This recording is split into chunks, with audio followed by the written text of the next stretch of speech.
because you think that saying I don't know makes you not enough, like you're missing something, you're not adequate. But that's because there's this kind of this dogma that you've fallen for that makes you think that, if I don't know what I think, I have to have all the right opinions on Ukraine and Russia, or else like I'm stupid, or I'm like, it's just so misguided.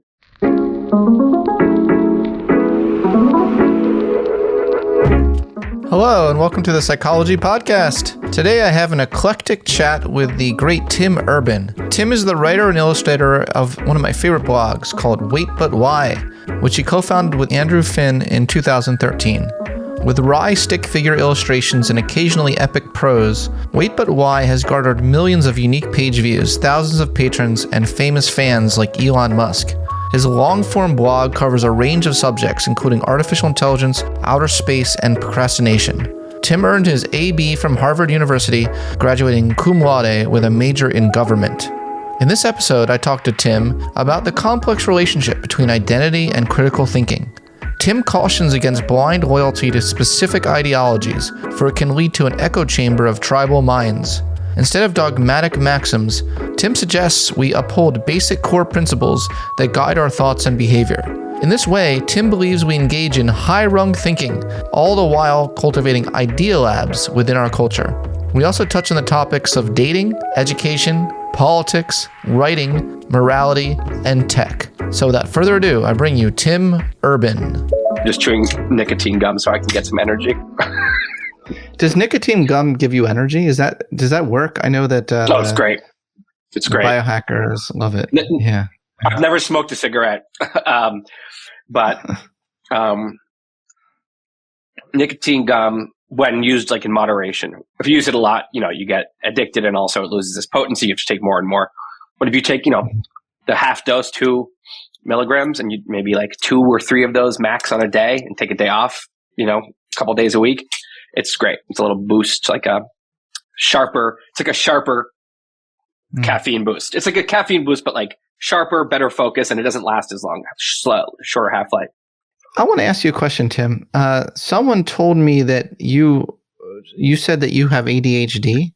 Is that true? I don't know or have you been diagnosed? I don't know if I have ADHD. I've never been diagnosed. It's hard to know, like,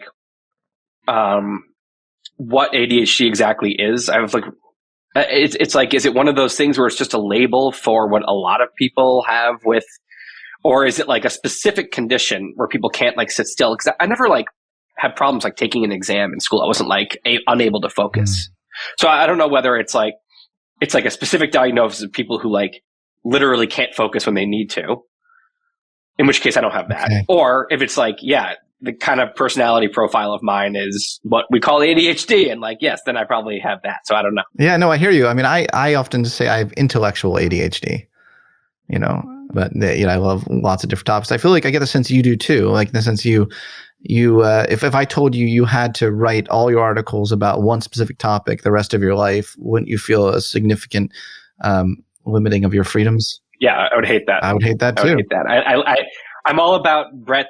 A.J. Jacobs said it best. He said if he could take college again, he would do 32 101 classes. And that's how I feel about life. Like I love my job because I basically get to do a 101, dive and then come out, explain it. So then, you explain it, you really understand at least a certain amount of it. Obviously, there's expertise you have to put a lot more time in for. And then it's so fun to move on to the next topic. Like, I feel like at that point, it starts to get more, after the 101 level, it starts to get more rigorous and more technical. And I'm sure it's satisfying to get to that level, but it's like, ooh, or I could just move on to like, I'm like intellectually promiscuous. Yeah. Oh, well, that's even the sexier phrase than intellectual ADHD. I like that phrase. By the way, A.J. Jacobs is my brother, man. So big shout out to him. He's one of my best friends. Yeah, he's the best. Yeah. I love him. I love him too. And I'm going to make sure he hears that. He thinks, I just love the way he thinks. Yeah. Like he's thinking about, it's like he's over there having a lot of the same thoughts and same like kind of thing that I have. And so as soon as we talked, we get connected. We were like, oh, wow, you're also like this. So, well, me too. And well, look, it's all this grand Venn diagram. That's why I resonate with your writings a lot too. AJ has a new book coming out on puzzles. I don't know if you saw that. And I actually have a galley of that, I think, or it's on the way. And it's like the exact book I want in life. I'm like so excited. Yeah. Treating like, what would it be like if to treat all of life like one big puzzle, like the meaning of life as a puzzle? Like, you zoom out, because I know you're a big fan of zooming out. Yeah. So I love that idea of like, scaling up the puzzle idea to solve not just your life, but human existence and more generally. Yeah. Totally. It's I think it's great to approach complex things that way, and which is the opposite way of approaching things like dogmatically, right? Which is it's the exact opposite mindset. It's like when you're puzzling, you're not attached to anything. You're like exploring. You're looking for stuff. You're solution oriented, as opposed to dogmatic when you're like attached to a certain idea and you're not exploring and you're trying to protect that idea. It's like the polar opposite of puzzle solving. Yeah. It sounds like you're describing ideology, or like firm commitment to an ideology. Yeah. Which I think like shuts down puzzling. Yeah. It shuts down truth seeking. I've noticed some common themes on your own social media page of your frustration with a lot of quite frankly, ideologies going around.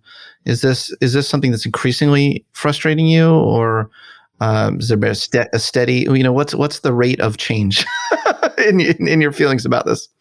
Yeah. So the way I like to think about it is like thinking like a scientist, which is puzzling, truth seeking, humble truth seeking, and like not attaching yourself or others to ideas. Like ideas are just science experiments. If that's one type of thinking, I have a lens I use, like a vertical ladder. And so that to me is high rung thinking. And then as you move down to the low rungs, you become more attached to ideas, more dogmatic, more group thinky, the ideas you believe become deeply intertwined with both your identity and your group, who you want to be friends with. And it defines the whole group. The groups you're in are defined by the ideas that everyone has to believe. So this is a different way of thinking. All of us do both, or live up and down this ladder. Like no, I don't believe anyone is a pure high rung thinker. My goal is to increase the ratio of times I'm on the high rungs to the times I'm on the low rungs. But what I'm frustrated by is that I think whether it's social media or maybe the kind of broadcast media turning into narrowcast tribal media, or whatever it is, I don't know. It's hard to know the exact inputs that are causing this, but it seems to me that low rung thinking is on the rise. The low rung thinking is spreading, going viral, and little kids are being taught to be low rung thinkers by people who, and I think that, I think that's it both just kind of like sad. And I think it's bad for people to be low rung thinkers. I think it's bad for society but it also it's kind of scary. It's like, this is, look at history. A lot of societies that were doing fine, like devolved into something really, really bad because low rung thinking it was like an epidemic of it took hold. And it can become, that's once that starts to take hold, it's like contagious, and it like switches on a switch in people's brains and kind of turns us into kind of crazy tribal monsters. Can you give me like a specific example of a well-run thinking idea that kids are being exposed to? That like what is an example? So I was just reading an article by Connor Friedersdorf on The Atlantic from 2021, where he was talking about this Evanston, Illinois. There was a school district that did three action weeks. I forget, it was to basically learn about Black Lives Matter. And the way that it was being taught was that it's it's like learning about like Black Lives Matter is necessary, and that anyone who criticizes it is essentially a terrible person, is being a racist.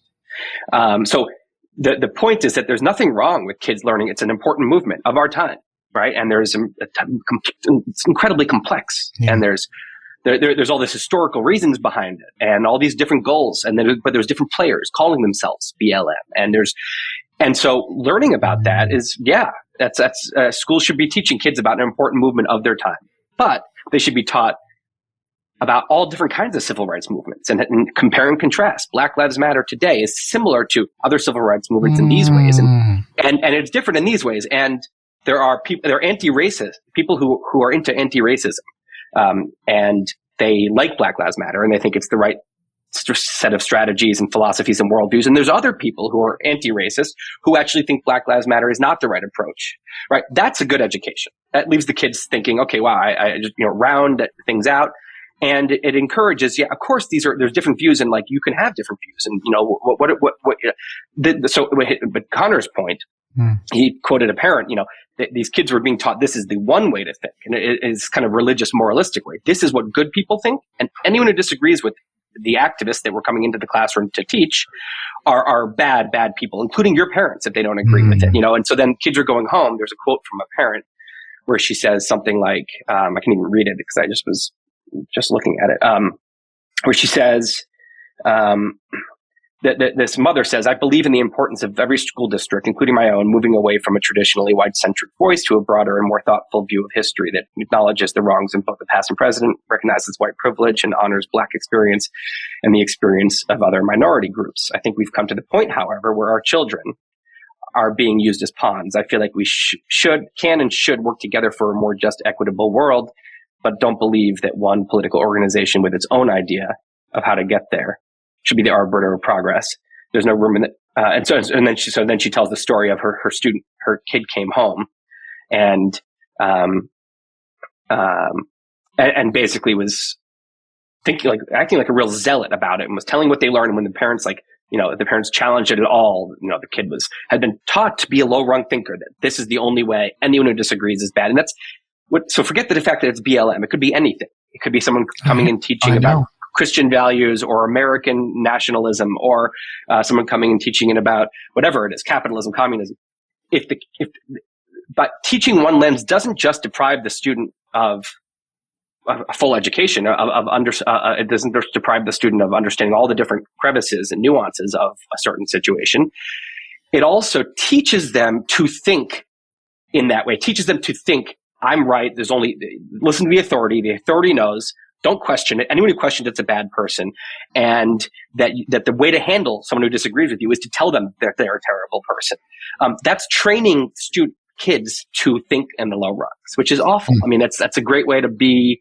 It's a great way to not learn and not grow, and to end up siphoning off for any friends that disagree with you and form echo chambers in your groups of friends. And I don't like it. It's interesting because the political organization is usually like when people say that phrase, they're not thinking about this specific organization that it's called, right? They're just, it's a very smart move on the part of the organization to call it Black Lives Matter. It's like you start an organization and you have a whole set of methodologies and everything. You call it like, don't kill the children, right? Like anyone who says, I don't believe with don't kill the children will be banished. I mean, everything does this. The Nazis were like the National Socialist Workers, it's like the most right-wing caucus is the Freedom Caucus. Well, who wouldn't like that? The Patriot Act, which was a surveillance program. If you don't like that, you must be unpatriotic. Yes. I mean, this is classic trickery. It's coercion. I share with you a deep desire to instill critical thinking in schools and more of like a scholarly mindset to it. And that's something I've made the case is that we've really lost the scholarly mindset in our society. Very few people do the on the one hand, on the other hand thing that I love to do. And every time I try to do that, people start to glaze their eyes glaze over. I'm like, on the one hand, on the other hand, they're like, you're boring. Something I like to think about is how to separate those sets of skills, key skills in school, from IQ type thinking. Because I think there's a lot of very smart people from an IQ point of view that have low rung thinking. So that's just something I wanted to riff with you a little bit about, because I think that there are two different kinds of smarts. Maybe they're correlated, but they're far from perfectly correlated. I've read some research that in some ways, higher IQ makes you more prone to low-rung thinking, because low-rung thinking emerges from this convincing yourself that you're 100% right and anyone who disagrees with you is an idiot or an asshole or both. And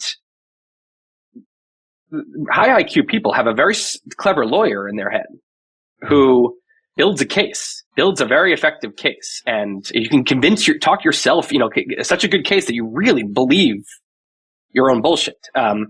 And I see that a lot. I see a lot of the people who I think are really kind of caught, because again, I don't want to say they are low rung thinkers, because we all can be. And they will, I'm sure, at some point, in some way in their thinking, they're less, I'm a little more low rung than they are, who knows. But I see some people who are really caught in it, who seems like it, and these are some of the smartest people. I mean, often these people are clearly extremely intelligent. There's also just, there's another kind of vector, which is higher education level, which does not necessarily have to do with IQ, but higher education level correlates with more political, just because there could be a lot of reasons, but I think a lot of the time it's the people who can afford to, who are in that elite position to get higher education, have time on their hands and can dive into these ideologies, and as opposed to, I think, people trying to make ends meet are less political. They're less tuned in, I think, some of the time. There's a lot of different factors, but if anything, I think the kind of elite echelons of society, whether it's in education or in IQ or whatever you want to say, are often some of the biggest kind of low rung pitfalls. Yeah, no, it's a truly excellent point. Were you in gifted education as a kid? I was like a higher math class for a couple of years. Like I was always in like the high groups for like reading groups and math groups, but I don't think we had gifted education programs. So I don't. You went to a public school? I was just in a pub. Yeah, I was just in a public school system. And what were you like as a kid? Like, were you shy, introverted? Were you like the class president? What? I was the class president, actually. I was not shy or introverted. I was a class clown. And I was in trouble a lot, like for, talking in class or, being whatever silly. I got like calls home a lot and got in trouble. I also was the class president in high school. It's partially because like I'm like a very marginal athlete, and it was like sports was everything there. And I was very mediocre on the ski team and like playing with my friends, but like I wasn't going to go, into my high school, like the varsity athletes, they're often like college athletes, just like next level. I wasn't going to do that. And then there was like the theater crowd, and like I did a little of that, but like I wasn't really into like, theater either. And so I was like, all right, well, there's this other thing I'll like drive myself towards. And I just like went for the class office, which is, it's a pretty inane, like looking back, it's just like, so like, I don't even know what we were doing, but it was fun. It was fun, like running a campaign. It was like a game, but anyway, I was like, but I was very like thinky. Like I was at camp. I was, when I was like 5, 6, 7, there would be kids like in the group walking with the counselor heading from one thing to another. And I would always be like, Tim, and I'd be way behind, like kicking rocks in my own world. That was very common. Like in my own world, just very much like a lot of times kind of just like buried in my own world, like thinking and, in my own. So I did a lot of that. Did any teachers comment on you being a good writer? Like, did they see your potential? Not really. I'm always interested in this because I'm very interested in how we can activate children's potential. And you are a very accomplished writer. And I'm just curious, did anyone identify that? No, I don't think so, because I was very good at math. I was always like, math was, I was always getting told you're very good at math, you're, whatever. With writing, I feel like I didn't have a chance to do any kind of like fun writing, which is when I like actually try to write like something fun. Like you have to do your thesis statement and your topic sentences. And I was just trying to get through it probably on the morning before it was due, like frantically, I don't think like the school I was in, I didn't even realize that writing was like even something I like could do or like that I would want to pursue until I started just for fun, like blogging and writing in a totally colloquial voice. And then I was like, oh, this is fun. And like, so yeah, I actually thought of writing as like something I kind of like didn't like at all until I was like 23 or so. What about drawing stick figures? Drawing is something it was like one of the things I was always least talented at. Like some people can just like draw a face and it looks kind of like a real face, or they can draw like a horse and it just looks, they know where to put it's like, I still, if you ask me to draw a face or a horse, it would look like a second grader did. And, so again, this is interesting that like, cause there were things I was good at that I knew I was good at, like math, like music, I always compose music. I can hear something and I can play it. And like, I always thought I was going into music, But the writing kind of came out of nowhere. I was blogging for fun, and it turned out that like blogging with that voice, like colloquial, was something I liked. And then I thought one day, I just crossed my mind. I was like, maybe I'll like draw a little stick comic in an old blog I had, and I did, and I had fun doing it, and then people really liked it. And I was like, oh my God, this is so fun. It became like, then I wrote like 5 comic posts in a row, and it was so fun. And then I stopped that blog, because I got tied up with some other project. And then 2 years later, I was like, when I came back to writing to start Wait, But Why, I was like, oh, I'm definitely bringing drawings into this. It was a good match. Like silly, bad stick figure drawings, I think it was a good match for my writing tone. I was like, oh, these fit together. And so I was like, all right, it's like, that's why I think people should always try a lot of stuff. Yes. Because you never know when you're going to stumble upon something. You don't know what you're good at or what, you actually like until you try a bunch of things. And you're not giving yourself a chance to stumble upon something that you're like, oh man, I'm good at this, unless you try a lot of stuff.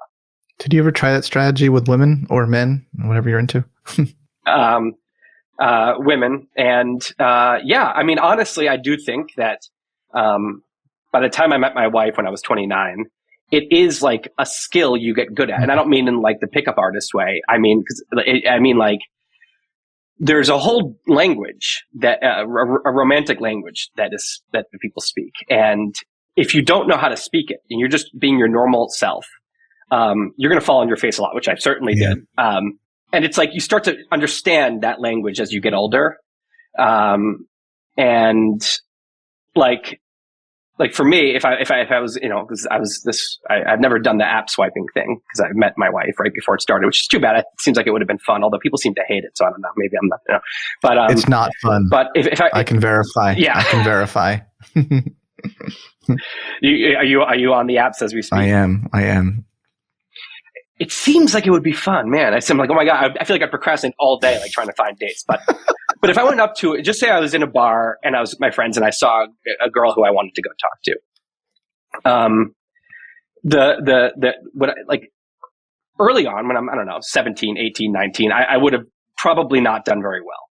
But when I was older, like in my mid 20s, I would have done much better in that situation because a few things I started to realize is that, the biggest thing I can say, like the advice I would give anyone is, I used to think of it as like the game Grand Theft Auto, right? You like could just, run over people on the sidewalk and like drive. And it's part of the fun is like, you can kind of like be in a non-consequence land and like do whatever you want, right? Now, if you apply that to the romantic world, what I mean is I'm not saying you should go and like be, like grope people. I'm saying you should go up and like talk to someone and think of it as a video game. And you still be a nice, good person. But like, if it were a video game, you might just go up and like start a random combo. You might go up and like point at the bartender's hat and say like a joke about the hat. And just like you would just try stuff and you wouldn't care. And that's a superpower. Because there's a part of our brains, male and female, who if you, in a small tribe, which is when our brains were developed, if you try to hit on someone and it didn't work and you got rejected, that was going to, the other, if you're a guy, the girls are going to go talk about how much of a loser you are and you're done. That's it. You're not going to mate because like you're now a pariah forever and that, that you're our brains still think that way. So it's terrifying to approach a girl or a guy in a bar. And so but it's a superpower when you're like, there's literally 1 million people I can approach in this one city and I'll never see this person again. So I'm just going to go up and be myself and be silly and whatever. And like, she might not be into it, but then I'll go up to someone else and who I think is interesting. And it's like so often, that's like magnetic because it's just like someone with confidence being themselves and not trying so hard and no fear. So I think removing the fear and just being like, this is silly. It's a game. Dating is silly. Like we're all in a silly situation trying to figure out who to date here. Just have fun, be silly and like be yourself and don't worry so much. And I think like once I started to absorb that, it's a superpower because what you really want is you want to end up on first dates with people who actually might be a good match for you. And if you can go on 100 of those, you're probably going to find like an amazing life partner somewhere. The problem is So that was always the goal for me. Is like I just want to figure if I see someone in a bar, attraction is the first kind of hook. At that point, I want to go and talk to this person, and if it would be a good match for me, I want to end up on a first date with her. And the problem is what's sad is when that person would have been a good match for you, but you can't pull off that bar interaction. So she never even realizes that she'd be a good match. She just thinks of you as a weirdo or creepy or whatever, and you're out. And so it's like, the skill is getting good at actually ending up on first dates with people who really would have been a good match for you if you had that chance. Brilliant things you're saying. But what if you're like me and you're attracted to what's not good for you? The kind of women that I'm attracted to are like dangerous women. And it's not good for me. The ones that I probably should be approaching, because you made a point, like the ideal is to go on first dates with people who are good for you. So you just made me think of that. I'm being a little cheeky, but I'm also being a little vulnerable with you. Yeah. Okay. So, but get into this more. Dangerous meaning what? What is it on, when you're now, like, do you end up in a relationship and then you keep realizing this is not the right person, or is it like what's actually happening? No, more on dates with people that I realize are not the right people. I'm good enough not to get into a full-on relationship. And why are they not the right people? Because it usually doesn't go past a couple dates, so it's probably they're not. Because you lose interest.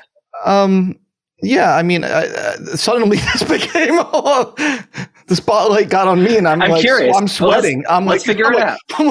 What just happened? What just happened in this interview? Well, we might as well explore. I'm actually curious because to me, it's like it's such a tragedy when people like it's like there's so many good matches out there for everyone, and it's like. It's so sad when it's like these there's some like block in the way. Here's something I would say. This is another thing I learned. This is a huge piece of wisdom that I learned from being I was single basically for 10 straight years, most of my 20s. It's a hack to be this is more like once you're even in the bar, but especially, because that's like, it's like an actual game in the bar. And like, you have to get good at that specific game to be able to get that first date. Once you're on a first date, I think it becomes simple, which is be your exact self, or be yourself on a great day. I mean, you don't want to, be a true version of yourself that is one of the best versions 100%. Of yourself. But be you, because it's a perfect filter, and it can also take anxiety away. If you're trying to get someone to like you, and you're saying my goal is to get her to want to date me. Now you might fail at that, and it's really upsetting when you fail. You think, what did I do wrong? I messed up, right? And B, if you win that game, and now you're actually on date 5 with this person, she's on date 5 with some version of you that you've been putting on, and that's who she is. You found someone who is interested in this version of you, which is maybe not really you, because you're trying to manipulate. Yep. So I would just go and be my full self, my full nerdy self, my full excited, energetic, super talkative, interrupty self, my curious self.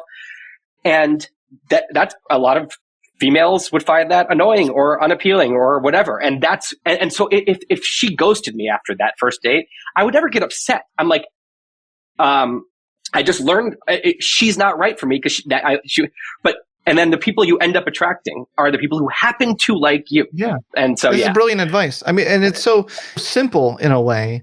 It's like a lot of this pickup artistry game, the game stuff is like so complicated, so much extra.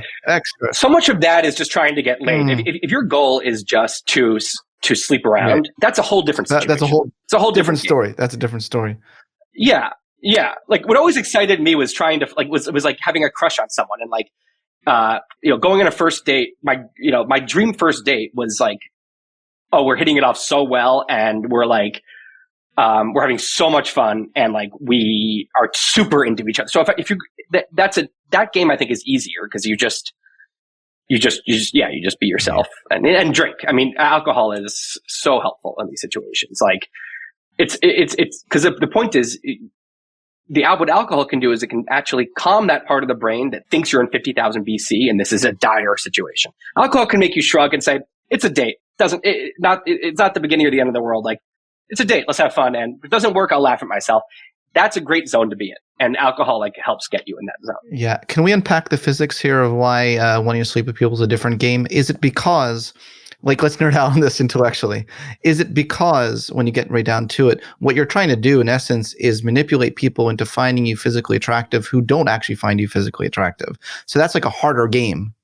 Is that along the lines of why?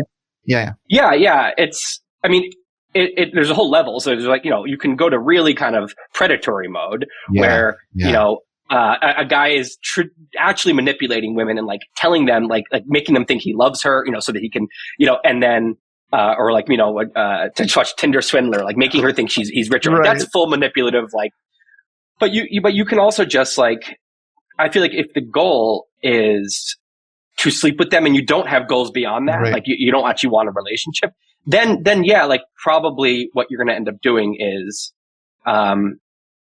you're not trying to you don't need her or him to know the real you. Like that's not the point. You're trying to be someone they want to sleep with. It's seduction. Seduction. Yes. Yeah. Which is, but it's also, we're like animals. That's fun. There's nothing wrong with like playing that game. Is again, I think what's wrong is when you go to the next level and you're actually hurting people. You're really manipulating, saying I love you and or just making them think, and you don't. That's pretty evil. But like, I think like if you're being upfront about what you want and you're just in full like flirty mode trying to sleep around, I think like it's within everyone, guy or girl's right to like have a phase like that and like want that. There's nothing wrong with that. But just don't, you don't want to hurt people along the way. There's ways to do it that hurt it's like a chain of victims, and there's ways to do it where no one gets hurt. Yeah, absolutely. So it's like you're playing a video game, but there are consequences, but the consequences aren't so bad. I'm trying to like integrate all this stuff because you said it's like a video game, like Grand Theft Auto. When you approach listen to me, auto. When you approach a woman, there are consequences if you lie to them, but there are no consequences if you're just being yourself and you're being leading with a kindness. We need nuance here. We need more nuance. Yeah. Yeah, it's an important disclaimer, like that, like the Grand Theft Auto thing.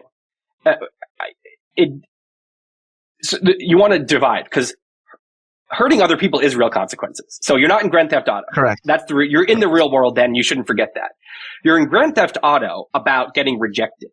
Like if you approach someone and you're yourself and you go and you start to try to play a silly game with them in the bar, which again, sometimes it's so much better than just going up and being awkward or going up and doing like a cheesy pickup line. Just to go up and like be yourself and just like make some comment about something and start making a joke or play a game with them and like try to, I don't know, whatever it is. Like if you're just going up and experimenting, and you get rejected, there's no consequence there. You can pretend that was an avatar that rejected your avatar and okay, and on to the next, which is actually true. You're never going to see them again. They're a figment of your imagination as far as it matters, but they're actually a real person. So when it comes to hurting them, you're in the real world. So when I say Grand Theft Auto, I'm talking entirely about like you getting rejected does not matter. It is not a bad thing. It's irrelevant. You did an experiment. You learned something. Cool. Take that information, move on. But what happens if you don't have this mindset?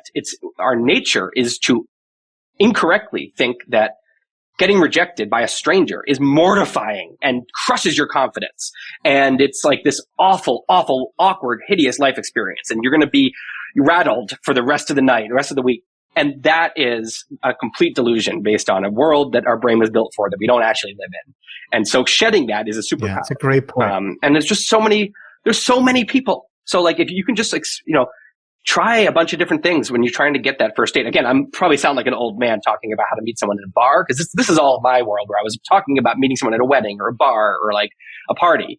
I don't understand the app world exactly and how that works. I imagine it's similar though.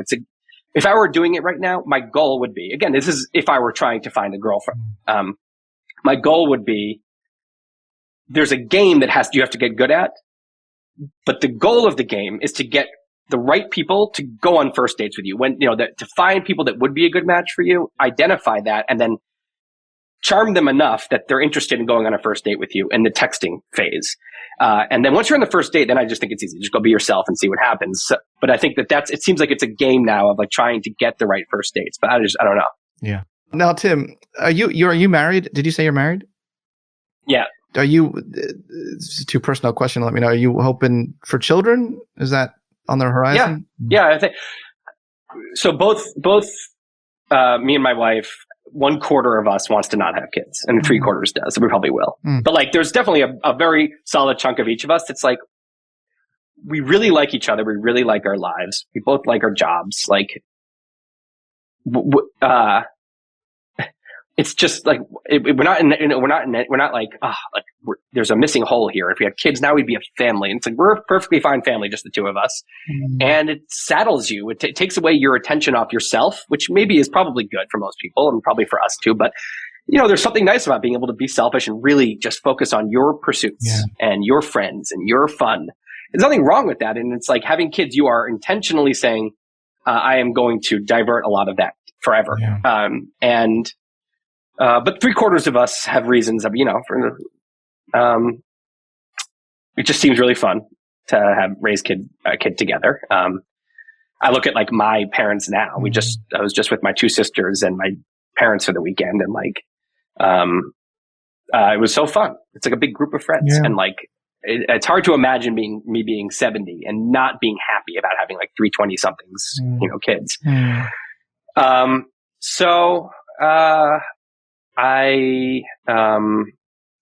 think we will. But it's a hard one. I think more people should think about it. I don't think it should be an automatic. People think it's I think couples often think getting married is an automatic thing, and maybe we should, be a little more open-minded. And same with like couples who are married or whatever, are staying together. Like, think having kids is just like that's what you have to do. Like, it's like you go to school and you have your job and you have to eat and you have kids. Like, it's like, well, I don't think. On the other hand, like, this is like an Elon Musk thing. He would be furious at me if he heard this, because he thinks that like people not having kids is an absolute catastrophe for future humanity, which is probably correct. But there's a lot of things that that like in a collective sense are probably bad for humanity that I still do. So I'm not like, he thinks having kids is bad for humanity. He's a natalist. No. He's the opposite. He's the opposite of a natalist. I gotcha. He wants people having lots of kids, and he thinks in the Western world there's this kind of this trend towards people having fewer and fewer kids, and what you end up with is an inverted pyramid society where the weight of supporting the retired generation just crushes the productivity of the younger generation, and the population shrinks, and he thinks that's a disaster. So he wishes that everyone would have 3 or more kids, I think. Well, he wants to populate Mars. He wants a whole. He's got an ulterior motive there. Yeah, but maybe so. You've written about ego, and that's another topic very interesting to me. You wrote, if your ego is a backpack, each opinion you tie to your identity is like a rock in that backpack. Cool life hack: toss some of the rock out of the bag to feel lighter and freer. Is that a process you've worked on personally over the years? Do you feel like, did you ever have a big ego and like now it's notably different? Yeah, I probably should have said identity instead of ego there, because I get a little confused about what the They're ego not the same is. thing. It's a little bit of a confusing concept. Yeah, it's a little confusing concept for me. Like, I guess I don't really know what an ego is. Like, I have an ideas of it. The self is a large representation of all of our self ideas about ourself, like our self concepts, like our values, our who we are. It's kind of reflecting the consciousness back on ourself. It's holding up a mirror. That's our self. The ego is the certain subset of the self, which includes the representations of the defense mechanisms that constantly make sure that we have a positive evaluation of ourselves. So it's really like defending the fort of that positive evaluation. The slightest criticism, the slightest anything that make us think that we're not great, we have to fight that. Does that help at all? Yeah. So it's like the string that holds your self-esteem up. It's like when there's like gravity pulling it down, this is like the force that's trying to hold it up.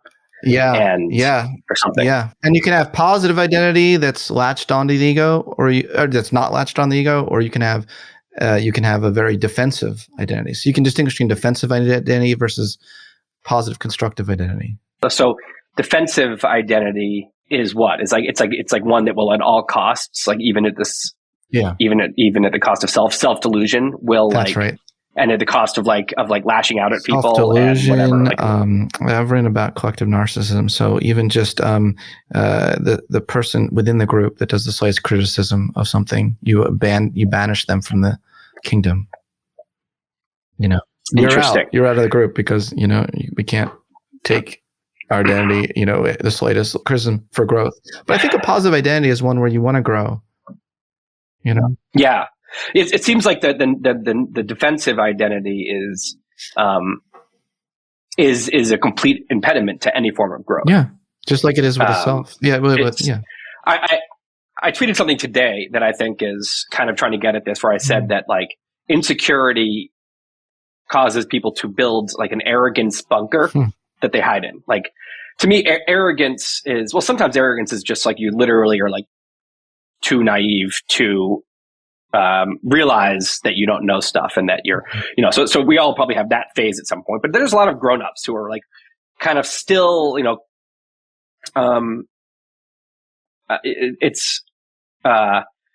you know, they're building themselves bunkers of some kind to shield themselves, to you know, protect themselves. And I think like that's an impediment to growth. While on the other hand, like I think humility actually emerges from confidence, because like if you're confident, you can like relax all of those defense mechanisms and just be like, I don't need to build a shield because I'm safe anyway. I'm safe just being here, right? So there doesn't need to be a bunker. I don't need to hide in a bunker. I don't need a shield. I don't need a wall. And therefore I can acknowledge that of course there's a lot I don't know. Of course I might be wrong. Like, of course I can self-improve and I'm flawed, because, you know, you're not relying on perfection of any kind to feel worthy. And so confidence then yields humility, which then yields growth and learning and improving, which then yields more confidence. And so I think we can all fall into both of these. But what you quoted was a tweet that I think I probably used the wrong word there. I think what I meant is identity. You know, Paul Graham wrote, you know, keep your identity small. And I think that's a great goal for everyone. Like, I think of it is like a backpack where if I'm like, I am a Democrat. Okay. And that's who I am. I just put a big old rock in that backpack, where now when the Democratic Party is acting a way that my principles would normally disagree with, I have to do so much work, mental work, and I have to, you know, arguments, and I forget pursuing truth. I can't do that anymore. I can't afford to. I have to support this thing in my backpack. I have to make sure that it's always good to be a Democrat, and that smart people are always, you know, the concept that smart equals Democrat and good equals Democrat have to be true, or else I'm bad and I'm stupid, right? Why? Drop that thing and say the Democratic Party resonates with me now. It might not later, and it doesn't resonate with me in every way. And if it goes down the sewer, I'm not going down with it. I'm not attached to it. I'll drop it. Basically, don't be loyal to your ideas. Like, be flaky. Drop your ideas. Drop your associations and stuff if it doesn't fit with you. You know, be loyal to your principles. Latch on to your principles and attach those to your identity. You know, core basic principles. Don't get too specific. When you start getting specific, what I mean by that is like a core principle can be kindness. But if you start saying, well, kindness equals anti-racist, for example, or something like this, right?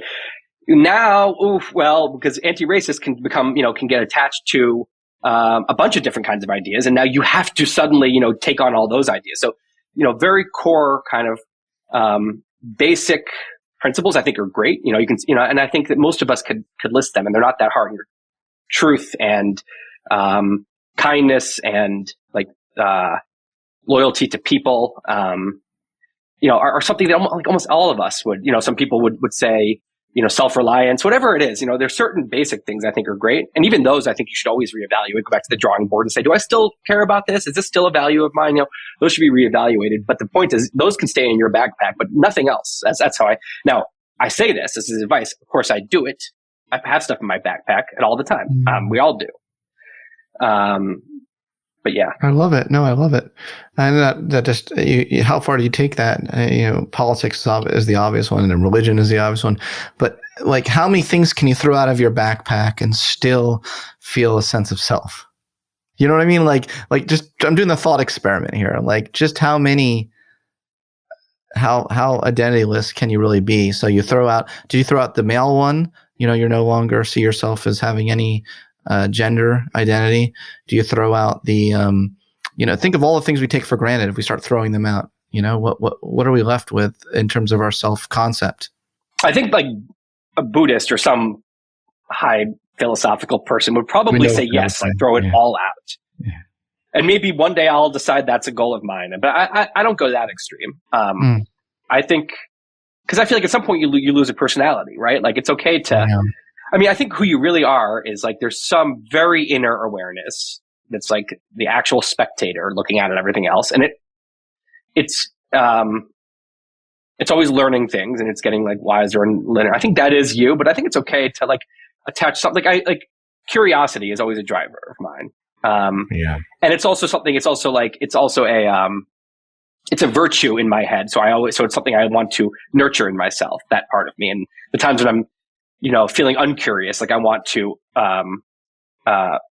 see what's going on and like try to fix that. Cause I think I think, I don't know, to me, I think that's why I said like principles are good to attach to, but nothing too specific. Yeah. There's some spectrum here. And I think somewhere along the line is the right place to be, at least in my head, but it's not all the way to the Buddhist side for me. Again, maybe I can imagine someone wiser than me looking at me and saying, yes, you're almost there. But the fact that you don't want to go all the way there shows that you're still whatever. And maybe that's true. But at the moment, I'm like 3/4 of the way, I think, down the spectrum is my goal, where some core things about yourself and kind of some conception of yourself is okay. And some kind of personality and certain quirks of yours and certain, interests of yours. And I think, are okay to kind of be like, that's me. That's who I am. Yeah. But you can still reevaluate those things.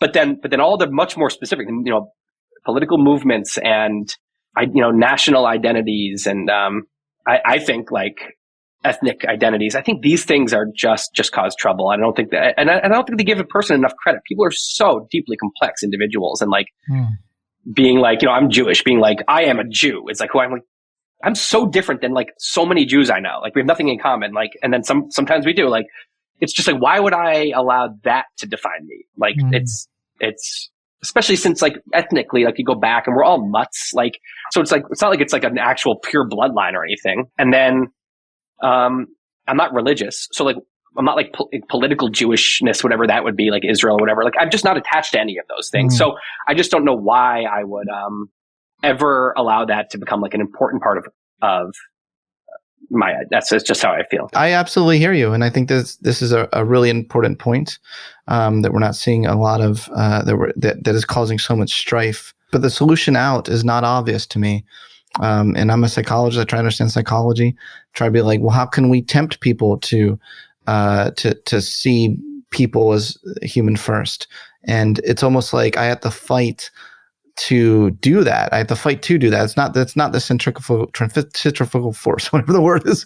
Do you have any ideas on what we can do? Well, I think we can think about what causes people to, again, I think this is a shield. Yeah. What causes people to build a costume around themselves that hides themselves inside? And the costume might say Republican, Christian. It might say, like I said, lawyer or whatever it is. And it's like, they're building that thing around themselves for a reason, because they don't feel like they take that away and it's just them. And somehow it doesn't feel like it's enough. Right. And it's this notion that like you are defined by these things. And if you don't know what you believe and you don't know what groups you're in, then you don't know who you are. That I think is not true. It just is not true. It doesn't make sense. Humans are so complex. Every human, talk to any human and get in their brain and really get it. Talk about their childhood. Talk about what they really interest them. Talk about what movies they like and why. What parts did they like? What scenes? What actually did they? You're going to find like a totally unique point of view in there somewhere, and a totally unique sense of humor, right? And like, and what are you scared of and why? And like, how does it feel? If you really got into these things, you find like a completely unique situation. And so that's enough. That's it. That's all. It's just like, you are a complete unique set of like traits and internal thinking, your plastic brain spaghetti and the spaghetti of the neurons in the brain. is like no other brain before and no other brain that will ever come. And why do you need more than that? That is awesome. Like just go and like be that person, because the world is different with you in it and with you out. If you're not here, that particular brain is no longer in the world. We don't have that. So you're adding something just by being like as uniquely you as you can, right? So this all sounds so cheesy, but it's also like, not to me. It's the thing that I think is missing from. I think people are there's a lot of dogma that makes people feel like you are just your race, your religion, your nationalism, your nationality, whatever it is, like, and your profession, and how much money you make, and your marital situation. That these are the things that define you. The kind of the on paper version, and to me that is like so much more boring and less unique, because there's a lot of people that have those things. You can check those boxes, like, but there's no one that has your particular brain chemistry going on and your particular worldview and your life experiences. So I think just getting people to kind of feel like, and it's such a relief. Be like, okay, I don't even have to know what I think. I can admit that I don't know what I think about politics, maybe, or maybe I do, but like, I'm not sure where I got those views, and like, I need to maybe reevaluate, and like, maybe I don't know what I think about Ukraine and Russia. That's okay. Because that's really you. The real spaghetti brain in there doesn't know. Yeah. And trying to hide that is why. It's because you think that saying I don't know makes you not enough, like you're missing something, you're not adequate. But that's because there's this kind of this dogma that you've fallen for that makes you think that, if I don't know what I think, I have to have all the right opinions on Ukraine and Russia, or else like I'm stupid, or I'm like, it's just so misguided. Preach. I completely agree. I think that the self-actualization, the creative self-actualization potential of each human is the most important thing. And that's a lot of what you're saying. You distinguish between two kinds of intellectual culture: idea lab versus echo chamber. You say idea lab is a safe space for people, a dangerous space for ideas. Echo chamber is a safe space for a sacred set of ideas and people who express them, and a dangerous space for opposing ideas and people who express them. Or do you think we're seeing a lot more echo chamber these days than idea lab? Yeah, I think like one of the things that can be helpful to understand if you're in an echo chamber or if you're enforcing an echo chamber is to define it, and also to define its opposite. So I think of an echo chamber not as a physical place or even a metaphorical place, but as an intellectual culture. It's an intellectual culture where the truth might matter somewhat, but it doesn't matter as much as upholding a certain set of sacred ideas. Maybe it's one sacred idea, maybe it's a certain set.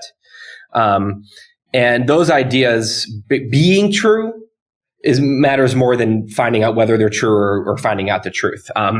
And so we all do this in our heads when we're kind of what I would call low rung thinking, when we are kind of out to confirm our beliefs deep down more than we're out to find the truth and question our beliefs. But as a group, then we kind of collaborate in low rung thinking. And it's like there'll be this kind of group enforcement mechanism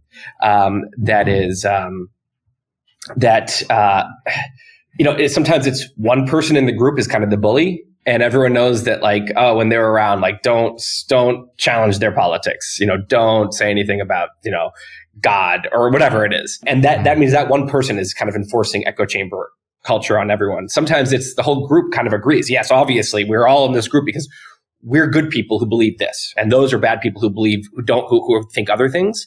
And that's classic echo chamber culture, because now if we're good people who believe this, they're tying this belief to good people. They don't want to think they're not good people. So whatever it is, this thing has to be true. And now all of the discussions, all of the intellectual effort in the group will be actually working towards having people continue to believe that thing rather than working on finding truth. So we all are part of this. We all have been someone who's enforcing it. It can be, you and your spouse, you and your friend, your parent. It can be a bigger group, your family. It can be a much bigger group, a classroom. But at any point, one of us has been the person where it's like, we've all been the person we're super sensitive for some reason, and our ego's involved, and we get really angry about some certain viewpoint. But even more so, probably we've all been part of a situation where we're having an echo chamber enforced upon us, or we're just complicit in it.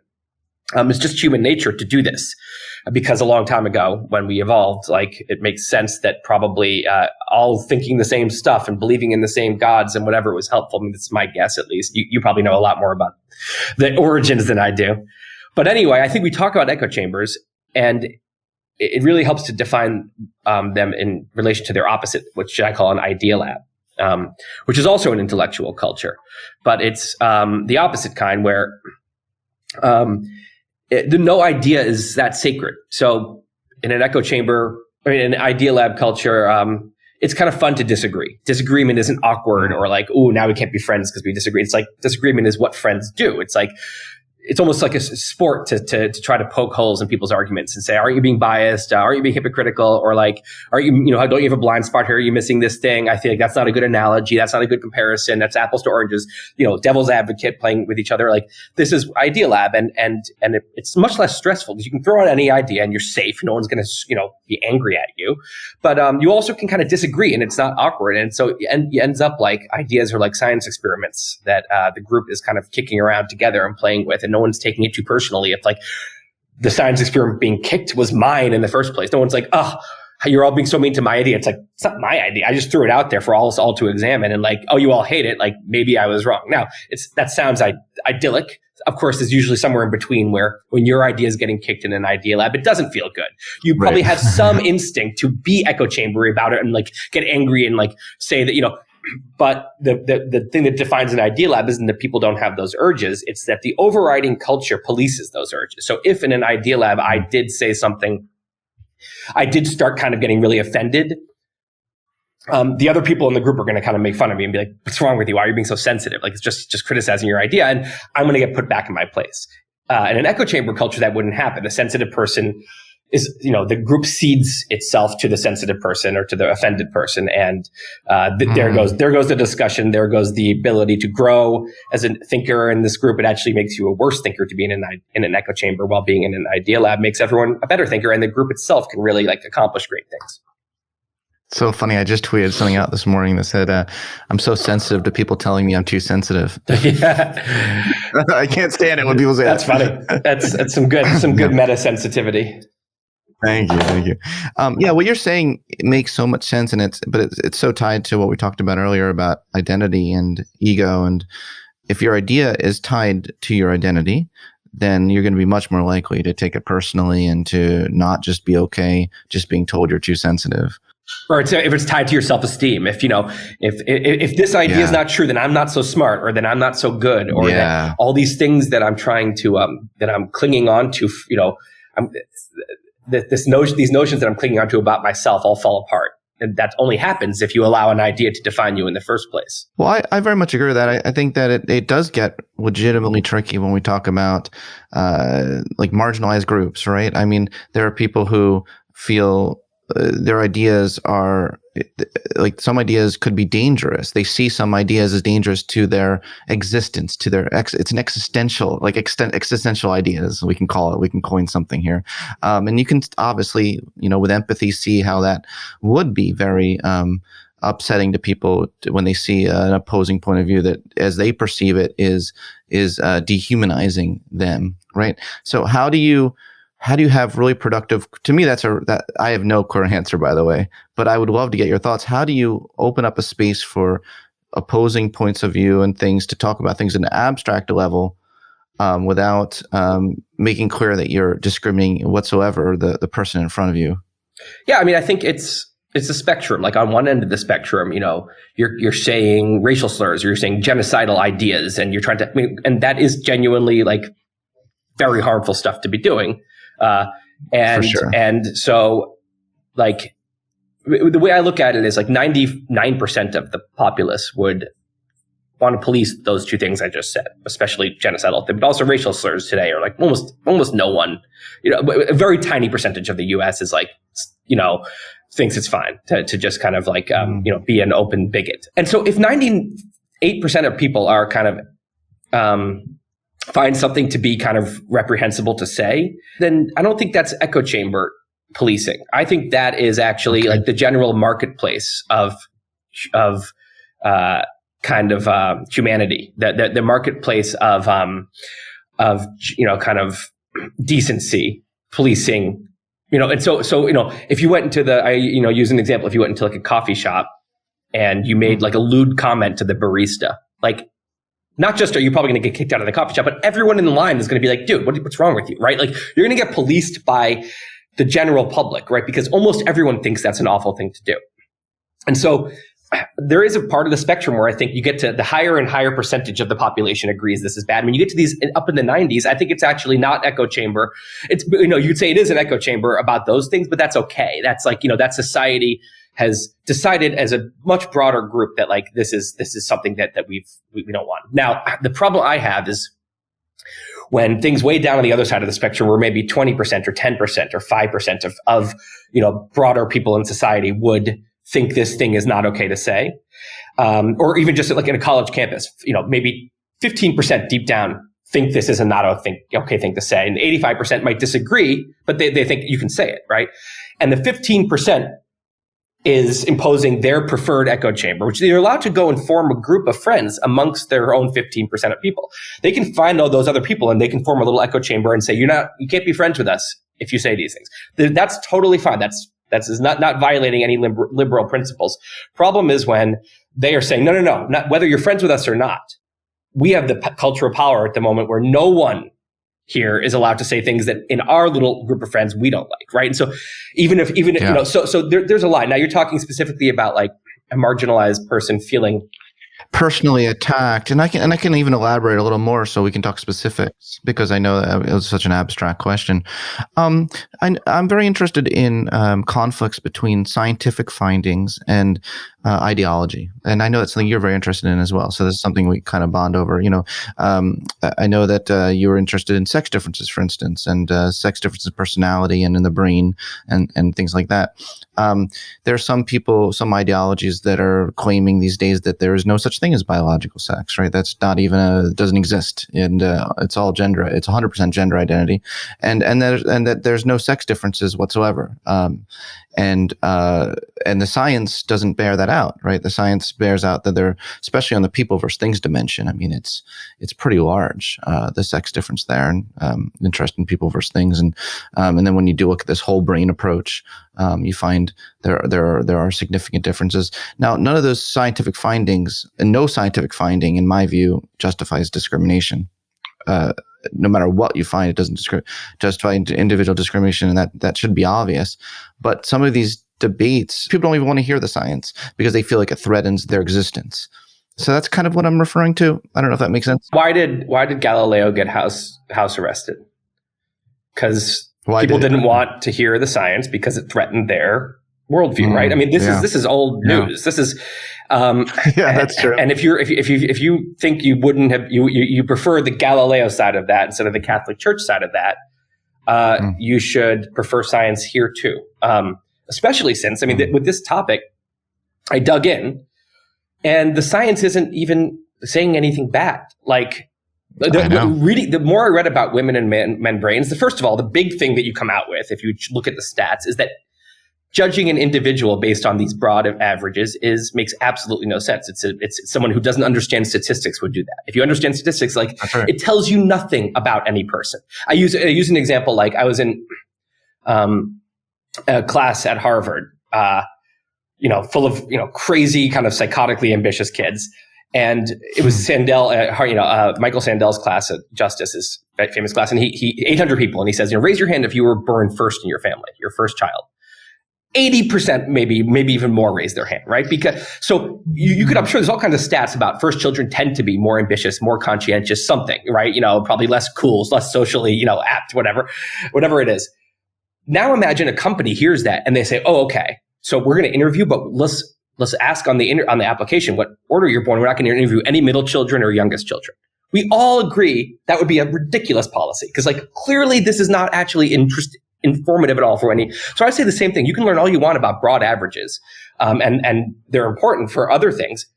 But it literally makes no sense to judge a single person because there's so much more variation within all groups than between them. Now, when you get to sex differences, the more I dug in also, the more I just kind of thought, wow, the male brain on average and the female brain on average are two like like super magical power machines. And they each are they overlap a lot, and then they each have some extra strengths that the others doesn't. And like, man, it made me like want, if I'm starting a company, I'm going to be like, I want a lot of smart women and a lot of smart men here, because I want like all the strengths. I want all the tools, I want to make sure we So like, it just made me care more about gender diversity. It made me more impressed with both the male and the female brain. It didn't make me think anything negative about women. And so this is what's being repressed, is information that just is kind of fascinating and not bad at all. And what happens is, like, when something is repressed, people assume there must be some bad story here. So, what people are worried about is like these, old misogynistic myths about women. Women are bad at math, women are whatever, and they're worried about but actually, when you learn about real science, you become less likely to believe those things. And when you repress them, you actually allow, bad myths to become much more widespread, I think. So in general, it's hard to find that many. I mean, maybe there's some instances, but it's hard to find many instances when repressing science is a net positive, or even a positive for anyone. Yeah. For anyone. I mean, it's also, just think about all of the medical things that people learn. The male and female bodies are just different machines. And there's different medical implications. Like it's just, I don't know. I just think repressing, knowledge discovery is just not something that has ever. Look in history. How many times were the people repressing knowledge discovery on the right side of history? That's my thoughts. And by the way, I'll say, I learned a lot of this from you. I mean, I thought you wrote some amazing articles on this, and just measured and nuanced, and I thought it was great. Well, thank you. That means a lot to me. I managed to write an article pointing out the sex differences in a way that didn't really piss off anyone. And I think that we need to figure out more of that. We need to figure out how can we frame these things in ways. I think you're a great example of that with what you just said, and you're not framing it in a zero-sum way. I really like the way you framed it in a zero-positive way on teams. And I like that way of thinking.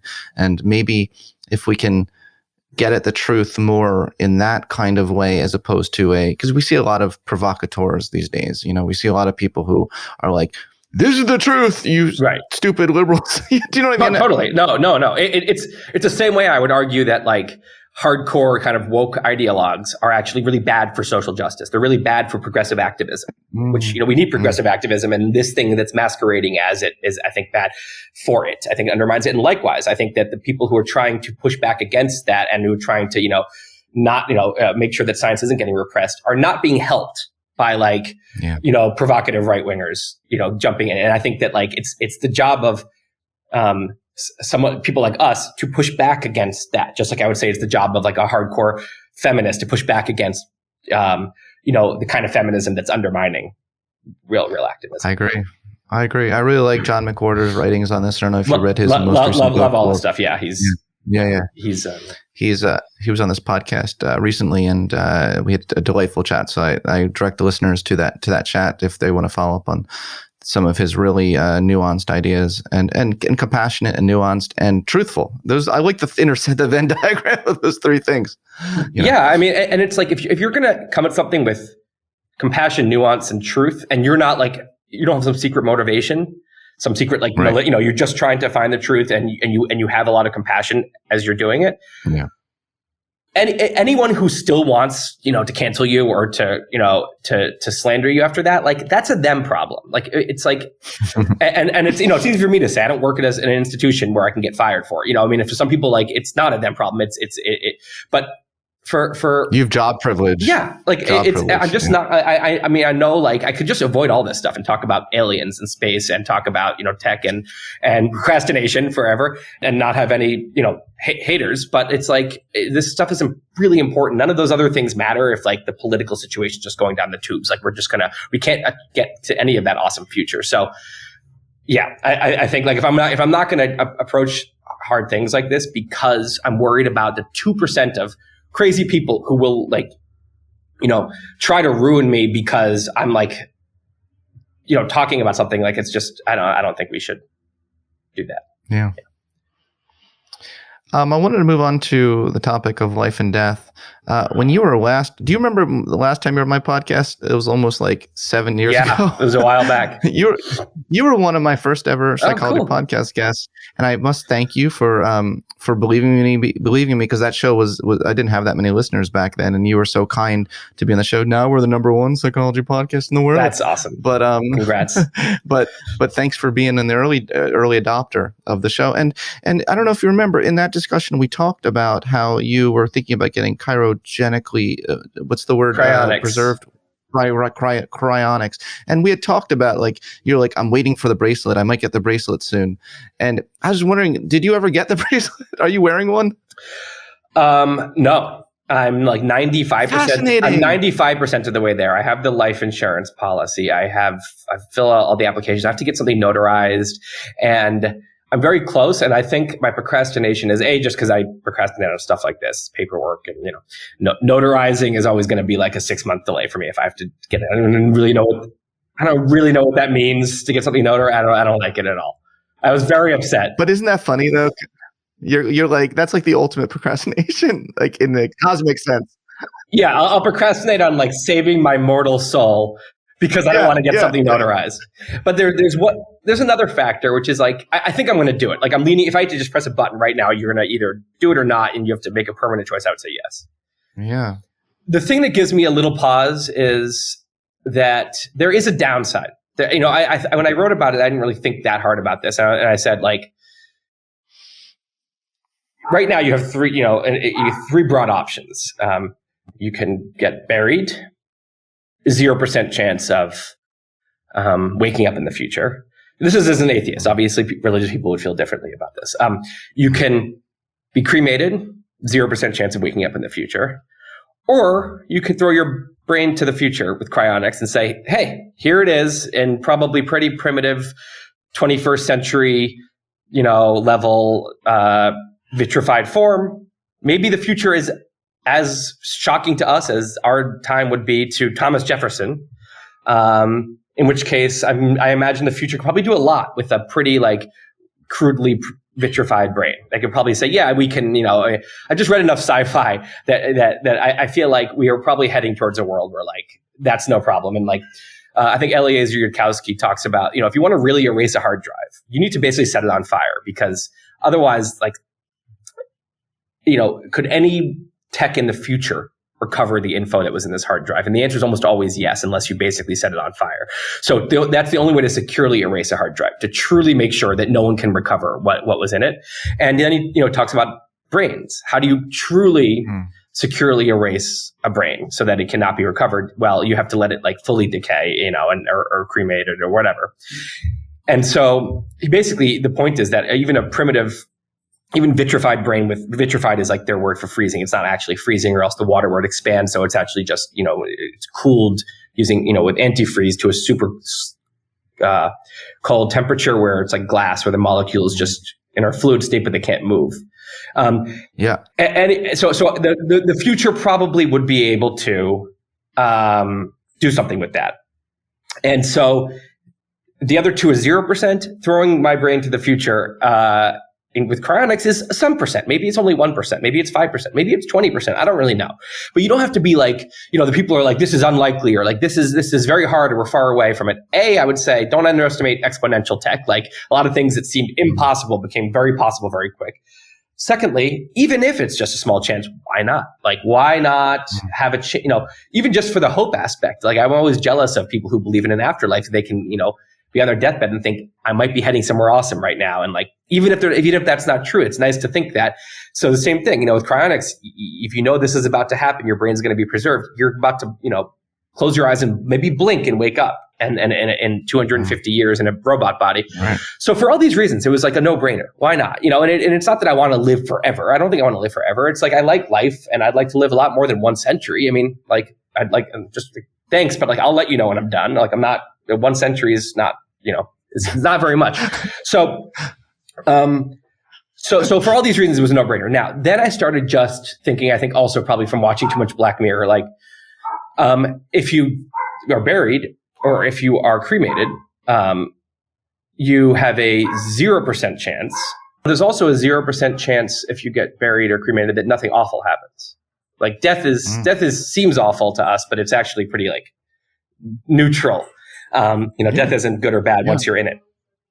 Yeah. There is a non-zero chance, probably a very tiny chance, much less than the good possibility, but there is a non-zero chance that throw your brain to the future, there's some horrible war and some nuclear war, and then there's this, where we have warlords running what the U.S. used to be, and but they're high tech, and some sick fuck gets a hold of a cryonics lab and is like, ooh, let's like test like torture on like these brains, but they know how to actually like upload it and like keep it conscious, and like let's put it through like 1 billion years of torture just to see like what it does and how long it takes for the thing to go crazy. God knows, but this is like a late night thought I started having, and I was like, I want to just bury me, cremate me. Like I don't want to take any chance of that. And then another mood, I'm like, what? No, come on. Like the future's almost anything with that much tech is almost definitely going to be altruistic. This is kind of like I think it's a Carl Sagan point, but like it's like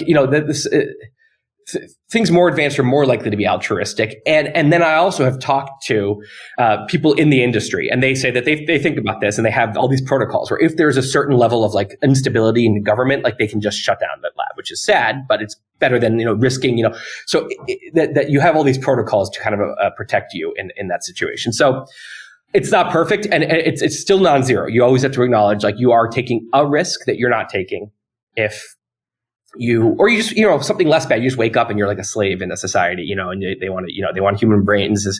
So who knows? But I'm just like you. I have a rich sci-fi imagination, and I think if I run the simulation, this is what I see. You tell me what you think. I see the most probable thing is that those bodies, the whole vat, you and the vat, it's going to get lost. And it's almost like, how we discover dinosaur like figments now, we're like, oh my God, we found this, like, it's going to be like you may be revived, but I think it wouldn't be till like 1 billion years from now, like that, or 1 million years. Yeah. Well, the thing is that, but it requires electricity. If the power goes out, the brain will decay. Then it's as if you're just buried, because it needs to keep the liquid at a negative 196 degrees. So it requires, there's a lot of things that requires for this to come out right. It requires a generation after generation of workers, right? Well, but here, but you think of it this way. Exponential tech, it could be 2 generations, and suddenly it's very easy to revive cryonics people, and it's very easy to upload your consciousness to robot bodies, or to just regrow a human body, or give you an artificial body, for whatever reason. Maybe it's 1 generation, maybe it's 6 generations from now, but like we're talking maybe just a century or 2, and all that needs to happen is someone needs to keep the power on. Once you're in that vat, it's not much maintenance. So like, if this is a thriving future that we're going towards, that like if the same thing that happened in the last 200 years continues, which is an if, but if the future keeps getting more fancy and more advanced and probably more humane, then you're going towards a future that probably will be able to revive you, and we'll have no problem like keeping the power on and keeping like, it'll probably become like once there's a lot of people in cryonics and it's a big thing, it'll become this extreme like moral issue where it's like those are like souls over there, and like it's like an unbelievable genocide if you unplug the power there or something. So people would take it really seriously. These are patients in long-term care is how I think it'll be seen eventually. And like imagine, you would it's a doctor's obligation to do the best they can for a patient in long-term care. So I don't think it's like a crazy unlikelihood that like if you just I don't know. I don't think it's crazy either, for the record. And I loved 7 years ago riffing, and we talked about all sorts of possibilities. Are you signed up? So I'm seriously contemplating it. I've had the conversation with them. I haven't signed up yet, but there's a lot of things you have to do. Like I like life insurance and all this stuff. It sounds worse than it is. Like it's just like I just got like some term insurance policy for 20 years. Where basically like I probably should just get a normal one. I don't know, because I think that when that ends, it'll be much more expensive. But either way, I was like, look, for the next 20 years, if I die unexpectedly, like then this thing is paid for forever by this insurance policy. That's how everyone does it. So anyway, it's an insurance policy. Basically, it's like a few phone calls you have to make. I'm saying this as someone who's still procrastinating from finishing the job. But it's like 2 good days, or 1 good day of like phone calls and paperwork, and you could be all set. Yeah, one thing I will say, because I had a little bit of a conversation with Antonio Damasio about this on the podcast, is that it would have to be the whole body that's preserved, not just the brain. Because according to his theory of consciousness, our consciousness very much draws on the body. So for those people that think that you can just recover the brain and you'll recover consciousness, according to his theory, that's not going to be possible. Well, how about when people lose their limbs? There's people with no limbs who have perfect consciousness. They didn't lose anything there. Why would the torso be so different? No, it's the stuff that relates to feelings. Like this brain was specifically designed to work with this body and like in relation to this body. Correct. So obviously, Correct. But I kind of feel like if you have the brain, you have what's needed for a much fancier future tech to be able to now mimic whatever the body's connection to that brain was doing. It'll have the info it needs to bring you back. That's my guess. But But would it bring the consciousness back? I don't know. Yeah, well, yeah. So Antonio seems to really think that. But again, we don't know 100%. Well, so then let's do the whole body. Why not? They give that option. Yeah, good. So that's why I said I'm adding in some caveats. All I'm doing is giving caveats here because It's also like if you don't have to get your head cut off, let's not get beheaded if we can. Yes, but also there's just so much we don't freaking know about are we in a simulation? So like David Chalmers, there's so much stuff we could bring here. Like David Chalmers it puts it at greater than probability, 50% probability that we are in a simulation. Like, what do you do if you start fucking with with the gods? You know, like start playing God in a way. Well, I mean, where are you right now? Are you sitting outside in a cave? You know, so you're fucking with the gods. Inside is an invention that we made, right? Like, you know, we're living double our lifespan. We're canceling all these diseases. We fly. We're not supposed to fly, right? You know, so this is just the latest step. It's like I feel like if the simulators didn't like us playing God, they would have gotten rid of us a long time ago. They're probably amused by it. They're saying, "Oh, let's see how far they can go." Like if I'm watching the simulation, I'm super excited about a species like this. I'm like, oh, let's see if they kill themselves off or like if they, you know, I get the popcorn for humanity right now. Like they're either going to definitely get the popcorn. Technology is exploding. All their weapons are getting fancier, but they're getting like wiser, but also they're getting stupider because of social media and like the population's exploding. Like what's going to happen? It sounds like a great reality show. Yes. And then the third thing I want to bring up, because these are just interesting potential complications in this or just additional nuance. I had a great chat with Jim Tucker on my podcast. He's the world's leading scientist of reincarnation. And the science suggests when he listens to, you know, these kids 2 to 5 years old who have past life memories and things, he really does believe that our consciousness lives on beyond the body in some really, and he's trying to like figure out some mechanisms for this, but he's a legit scientist and all the evidence taken together suggests there's something going on here where we can get where some form of reincarnation can exist. So you're putting at 0% probability that when you die, even not going to the religious level, but there might be some actual legit scientific mechanisms that allow that. So don't put that at 0% yet. I'd have to learn more. I mean, it seems the big picture is that I've like between my 20-year-old me and today me, I have stopped being someone who's like scoffs at something like that and is like, that's, you know, because there's just clearly a lot we don't know and like not very wise to scoff at like very mysterious things like that. Especially since we could be in a simulation, in which case any rule could be true, right? Like anything could be true, right? So I don't know. And maybe there's, you know, you look at how like other animals, like they have these senses for stuff that like, you're like, it just seems almost magical, but it's just different, you know? So I don't know. I just have to learn more because right now like a brain buried that slowly decays and all the atoms are separated. Like it's hard for me to see how whatever arrangement of synapses was forming that person and their consciousness and their memories. It's hard to see how that is in any way preserved, in any way transferred. I don't know, but I just don't even. What's his like? What does he say happens? Does he know? Well, so there's all these different camps. In the science of consciousness, it's a very fractionated field. So you have the panpsychic people would see a mechanism for it because in their view, consciousness is not. It's something that's out there, and you know, and it's something we kind of tap into in some way. Whereas Antonio Damasio, absolutely not. Antonio Damasio, like when you're dead, when your brain is dead, your consciousness, there's no way, there's no mechanism for that. But there are people that disagree with Antonio Damasio. So there's like these vibrant debates, in the field. So I definitely would encourage you to look into panpsychism. I mean, it makes me happy just hearing this, because like it's not very fun being an atheist. Like I much prefer to believe one of these things. Like it's even just like a little doubt that like, oh, maybe there's like consciousness is this part of this other thing, the spiritual realm, and like that sounds great. Like I would love to like even think 1% that might be true. Like it would make me happy. It's less dark. Yeah. I think that'd be a great blog post. I'll send you the podcast chat I have with Jim Tucker, Dr. Jim Tucker, when that comes out, because I think you'll be fascinated by it. And it might even be an interesting blog post on the science of reincarnation. Yeah. Yeah. I mean, I'm open. Who knows? Look, we're definitely above this point at which I said we would stop, and I knew this was always going to happen because every time I talk to you, it can go. We could spend the whole day, right? I want to be 100% respectful. We didn't have any time for the Twitter Q&A. Should we just call it a day right now? I can do Twitter Q&A. It's fine. We did not go on another 15 minutes. Okay. So Paula Get says, how does he process information and structure it in the way he does? Broad question. I mean, I use some metaphors for how I learn, and I think probably a lot of people are like this, which is just like this tree, where if I don't have a foundation of knowledge, which is the tree trunk, I don't learn. I can't learn. Like I can read as many articles right now about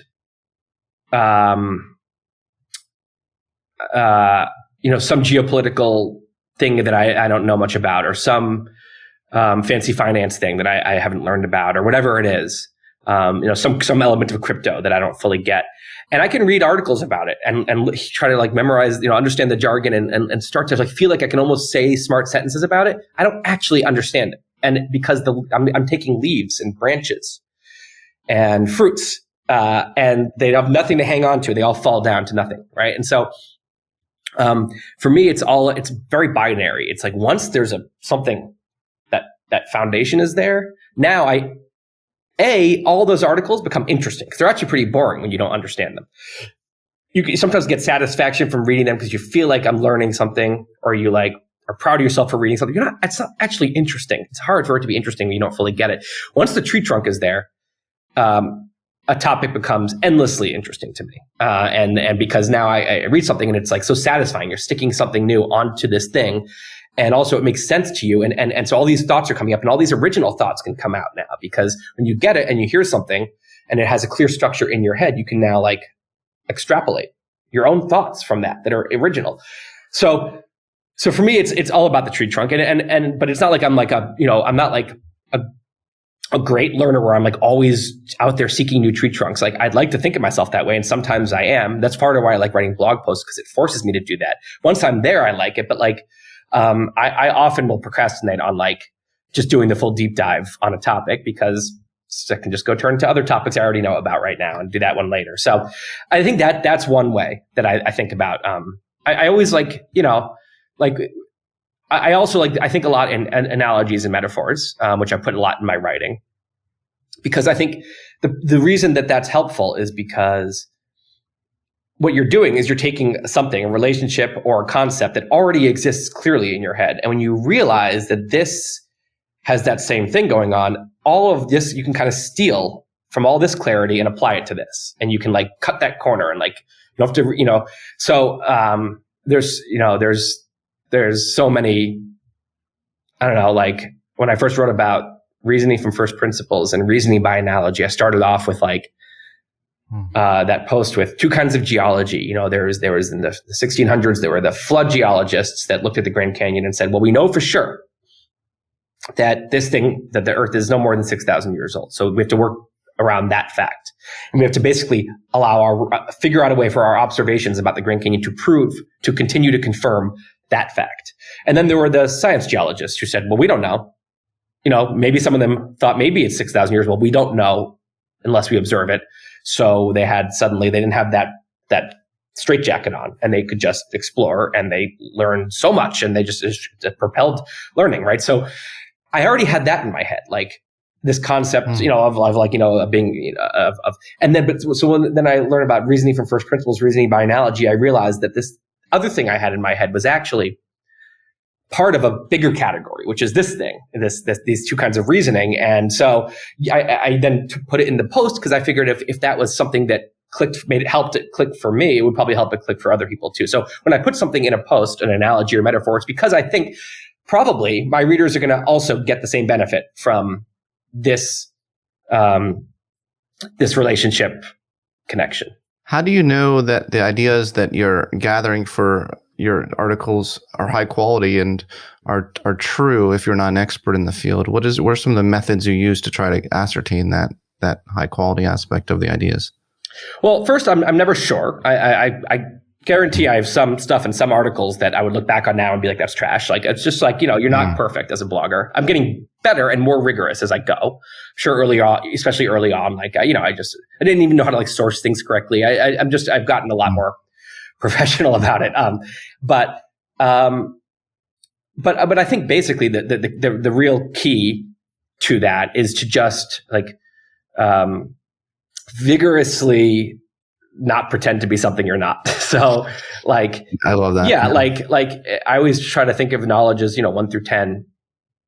10 is more leading expert. And my goal is to like get myself from like a 2 or 3 layman level to like a 5 or 6, and then bring readers up to a 5 or 6 while fully making it clear that I am a 5 or 6 trying to bring you to a 5 or 6. Like if that's the game we're playing, well, then I can genuinely, with a straight face on, get myself up to a 5 or 6 on cryonics or AI or on politics or whatever. And then I can again, without feeling like a fraud or an imposter, genuinely say, no, I really am going to help people get from a 3 to a 5 or 6. There's nothing fake about this because I'm not trying to do more than I can do. If I wanted to get people to an 8 or a 9, I would have to put in a lot of years. I have to put in a lot of study and fully understand the entire, spectrum of the topic, the entire context and all the different theories and have them all have a place in my head. And like, I don't want to do that. And so I think that when people get into trouble is if they're just trying to write like the authoritative thing, but they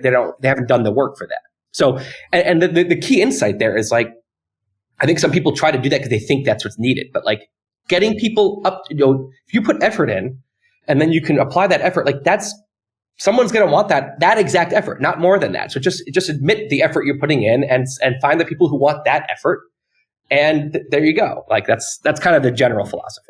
Yeah, no, there's a key insight there because there's something different between the way you write and the way, quite frankly, I try to write, where you have a certain sense of epistemic humility while still having the spirit of wanting to educate people and thinking that you have the confidence that you can at least educate them in some way. That's different than some people who are on Twitter who they act as though they're prophets. Like they're like, this is the truth, and then they get like 50,000 likes and all the followers are like, oh my God, you're so brilliant. You're so brilliant. You don't kind of get those kind of people following us. Right. I mean, we do get people saying we're brilliant sometimes, but you see what I'm saying. Yeah. But very specifically, it's so like, it's what you're saying is so true. And I do feel like it's a low rung, high rung thing. Like, I feel like there's people who their whole game is to appeal to low rung thinking. So in a low rung thinking world, the more conviction you speak with, the smarter you sound. And you never show any doubt and you never admit you were wrong. Because then in the low rung psychology, that makes you seem stupid and wishy-washy and weak. So you're seeing someone who is appealing to people who are in that zone where they think conviction means you must be smart. Go to like I've watched a bunch of flat earther videos, people are dead serious about it. And I mean, they are so certain. So the game we're playing is super different, where it's the exact opposite in the high rung world. And I'm sure we're sometimes not high rungers because no one's perfect, but I think we're both pretty good at trying to be up there, at least in our professional work. And in the high rung world, it's the opposite. If you speak with conviction, you're giving a promise. I really know this for sure. And if you get caught wrong, if you're going to be met with skepticism, and if it turns out like you're wrong, you just lost all your trust. And so what's respected in the high rung world is humility, is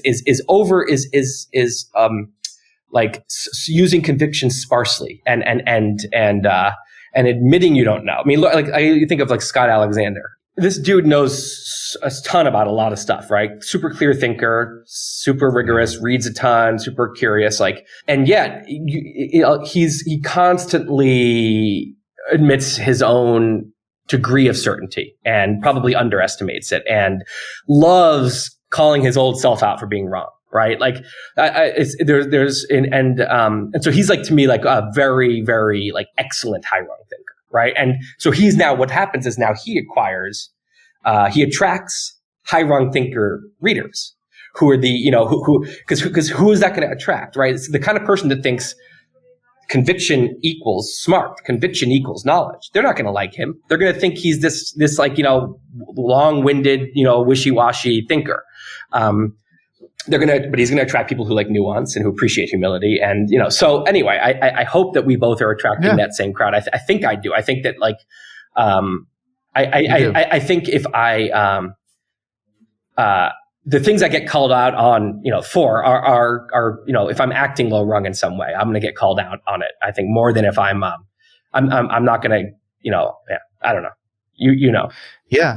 I absolutely know. And I really quite like my audience. I'm very fond of my audience. Yeah, me too. I think they're great.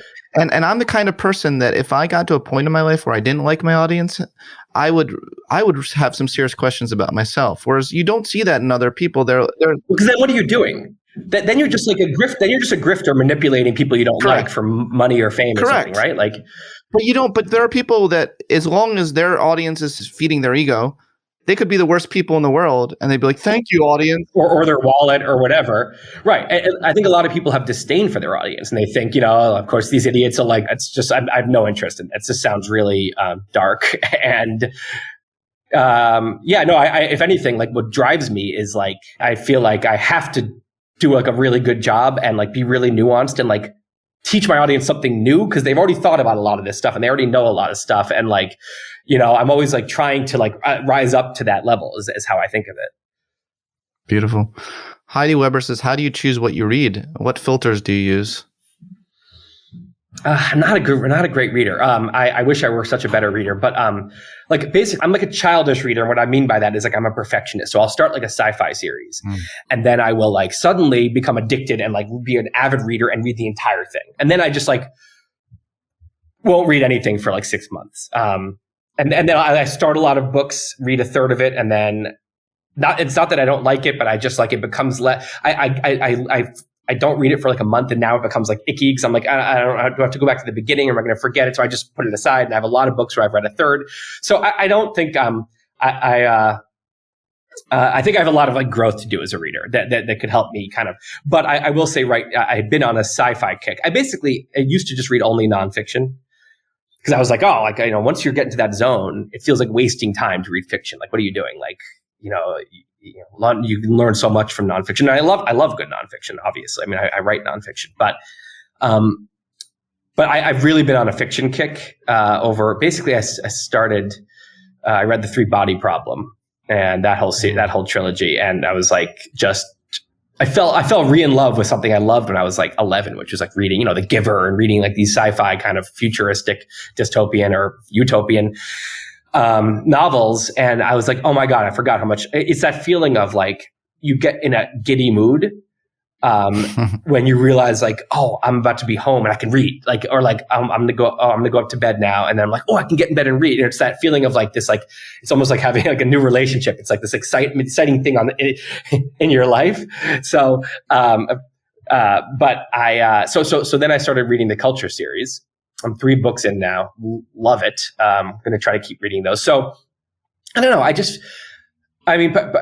I feel that reading, I just read a lot of nonfiction for work, and that it's really fun to just dive into a fiction universe. Plus, I feel like it's good fertilizer for any writer, fiction or nonfiction, just to read really good fiction. I think I don't know. It's like another really smart, interesting voice is just in your head being artful. Like that's good for you. I don't know.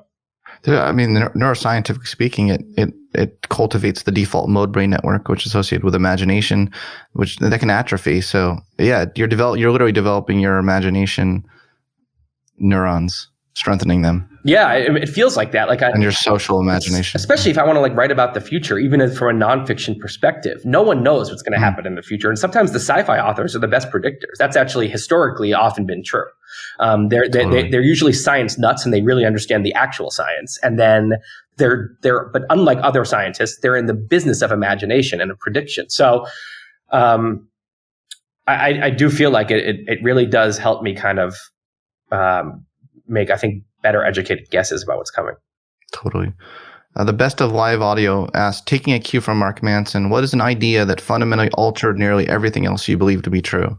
Sometimes it's like an idea that you kind of know intuitively, but then someone like gives it a label and you realize that it's not just you kind of subconsciously thinking about this, but it's a real thing that other people think about and there's a label for it. And then suddenly it crystallizes and it becomes like a mantra for you. So I think reasoning from first principles was like one of those for me. Like it's not a novel idea when I learned about it, but it was like suddenly instead of just like having an intuitive sense that was a good way to reason, I had like a very conscious sense that there's how much am I reasoning from first principles right now versus reasoning by analogy, and it's a spectrum. It's not binary. Where am I on that spectrum, and also where should I be on that spectrum? Like sometimes it makes a lot more sense. It's reasoning from first principles takes a huge amount of energy. If you don't need to be doing it, if you can copy, in this case, it's like think about it as like if you're a CEO of a company, you want to be doing only the work that only you can do. So reasoning by analogy, in a way, is delegating the reasoning to someone else, to either your past self or to this conventional wisdom or to your parents or to your friends or to whatever.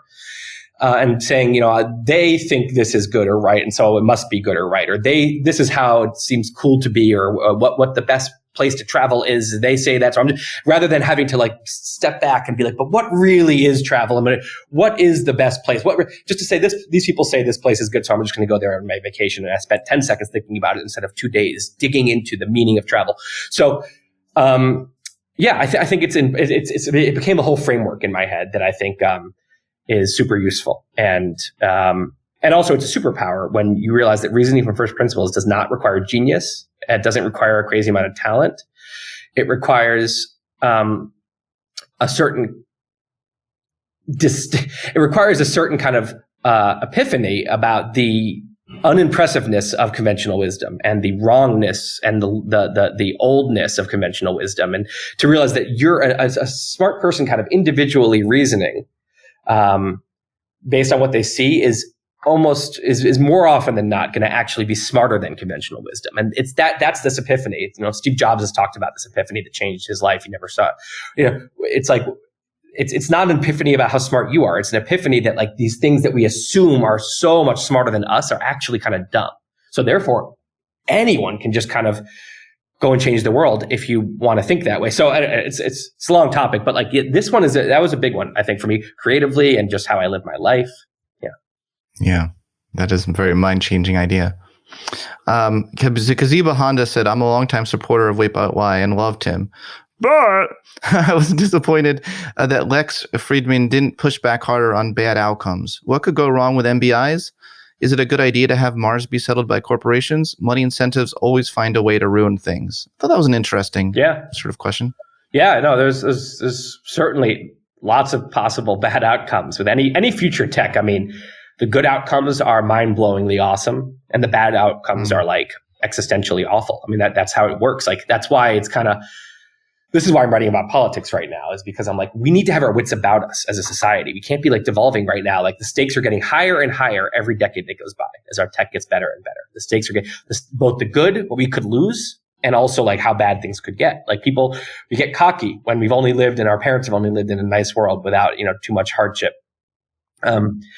And a lot of societies before us have been just as cocky, and no one ever it's hard to imagine a dystopian future really being true, other than anything out of sci-fi, when you're in a very long time peace and general well-being. So I think there's definitely a lot of bad outcomes.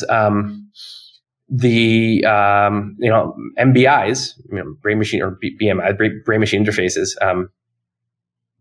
Are Neuralink. Yeah, Neuralink. Like if you're putting the device in your head, so we can maybe think together, which is incredible. I've talked a lot about all the great things that could come from this. I've written about it. Meanwhile, your brain can be hacked potentially. There's going to have to be crazy cybersecurity industry, that is even bigger than it is now, because you could hack into someone's memories. Like, that's real. And even maybe scarier, probably scarier, you can actually write, not just read out of their brain, but you could write into it, meaning you could actually make them feel feelings or make them feel opinions or make them, act a certain way. That's a pretty scary sci-fi book right there. So, I mean, look, if you think about how much, the world's gotten both better and also scarier because of smartphones and the internet. Like, wow, there's so much, like so many things were in 1985, you just weren't in nearly as much. There's certain things that are just much, privacy and cyber attacks and there's all the kinds of, and like addiction to this thing and, how it's kind of creating political division in a way that hasn't been around in 100 years. So it's also made us a lot more vulnerable. It has some pretty scary consequences, and brain machine interfaces is next level. It's even more awesome than smartphones, but it also, I definitely think, I think about bad outcomes. It's my nature more to get excited about good outcomes. That's just how I am. Like and it's kind of like this thing is coming anyway. And I think there's so much focus on dystopian, what can happen with AI goes wrong, what could happen that I think that, and that's good. I mean, I'm happy as a motivator to create, for AI safety and stuff, for example. But I think it's just as good a motivator to think about what could we have if we get this right? And what do we have to lose if we don't? So I think painting utopia is also an awesome motivator that as opposed to just, fear. So I like to focus on that more. Yeah. Yeah, and I thought that his point of I don't know their person's gender, sorry, Kazubu Honda's point about money incentives always find a way to ruin things. I thought that was also kind of a good point. I don't know if I agree with that necessarily. I mean, I think money incentives is part of why we're all living in, go to the grocery store and there's every possible food you could ever want to eat, all sitting there fresh and in nice rows. Like money incentives has done a lot of good things, and it's just it's obviously it also can do a lot of bad things. But I don't. Yeah. Maybe I have to. Yeah, I would hear this person. I would change the word always. Yeah, I would replace always with can find a way. So it's important to consider at least. Yeah, when you kind of think about these things. Yeah. I have a little section, and this will be the end of our interview today. We'll do a fast lightning round. Okay. I put together just on the spot just now. I grouped together some questions I thought would be fun. It's like the first things that come to your head. You don't have to think deeply about these questions. Okay, France. What does he think about the French? I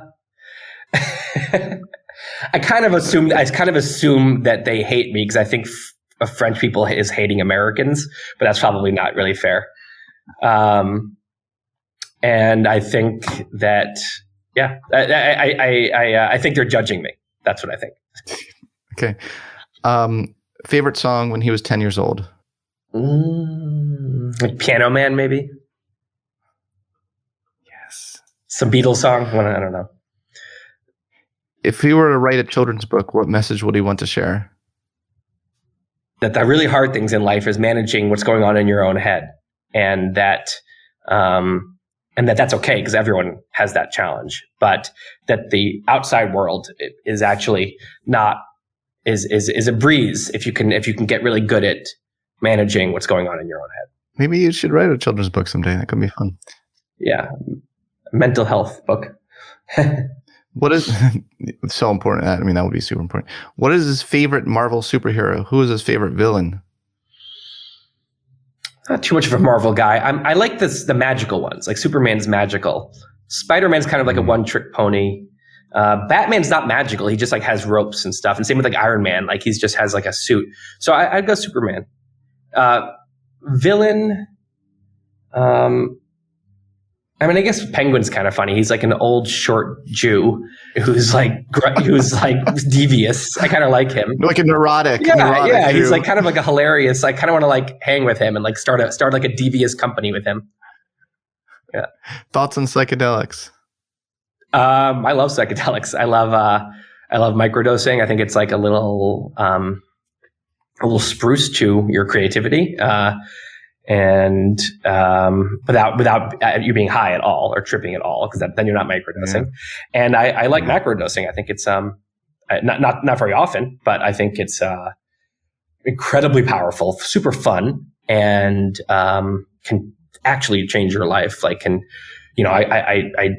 I tripped over a New Year's one time and had like a deeper insight into like what it's going to feel like to be like an old, like hobbling person, and got a trainer the next day and have been far more physically active ever since. That was like 3 years ago. And that's life changing, right? Like, and it's because like I could, we get in these, this is not a lightning answer, sorry, but we get in these like grooves where we see everything through this kind of, one way. And sometimes it's not very, we're in some kind of delusion, but we're stuck in it. And, you can't, and this helps you kind of just like brush away a bunch of fog or look to the side and see things from a different angle. And like, I feel like I just like really, I was like, oh, I'm going to be like 78 and like limping around. And I could like feel it. And I was like, oh God, I have to take care of my body. It sounds obvious, but to me, it became crystal clear in a much deeper way. So I have a lot of examples like that. I think it's great.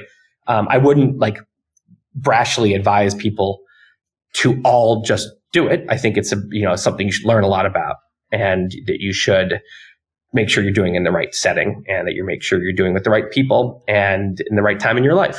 But I do think it's something that probably more people should explore than currently are. What's the craziest perception you ever had, or hallucination? Like, what's the craziest? Do you have something that you're like, oh my God? So I haven't gone like crazy level where I'm like, people go to no heroic dose. Yeah, well, and I would like to. I just like it's kind of scary, but I know it's one of those things that once I do it, I'll be like, I can't believe I waited so long to do that. But that's the level where the real the level I've heard people talk about is where you don't know that you've ever not been in this state, or that you ever will not be in this state in the future. So you're truly psychosis. Like you don't know what's going on. You don't realize you're in a tripping. This is just that's next level. I've always been very like rational and sane, and like I know who I am. I know what's going on, and I know it's okay. And that said, you can get to some, I don't know. It's just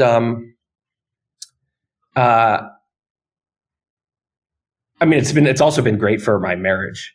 We've done this, and then have these really like just this like communication that we like, you think you're communicating, and then you don't realize like there's other stuff that you really, that wasn't being communicated, and it just like things come out in a really healthy way, I think. So it's been great in that regard. And it's also just fun. Like people talk about, it's so much talk right now about, because I think it's less taboo to talk about it in a medical sense or a mental health sense, but it's just a great recreational time. Like it's like giggly. It's so giggly. And then it's like, so the colors are so beautiful. Everything you're looking at is so like gorgeous. I feel like I actually heard that your eyesight is actually better. And music sounds so much better, and nature is so much more gorgeous and like fascinating. And like, so I think it's a pretty magical thing that we've discovered in the world. Well, I agree, and it's also a great bonding experience. I don't know if you have done it with your wife. Yeah, that's what I'm saying. We've communicated together. Oh my God, together, all the time. Yeah, it's just really a true bonding experience with the person you've done it with. Okay, last question, which was actually the most asked question. But why wait? What does that mean? That's the most, I think people are trying to be clever because the name of your blog is Wait But Why. They're asking, but why wait? Yeah, well, if you're going to start a blog called Wait But Why, you're going to deal with a whole lot of puns and like plays on words. So I'm very used to that. And it always tickles me a little bit. I think, but why wait? Because sometimes,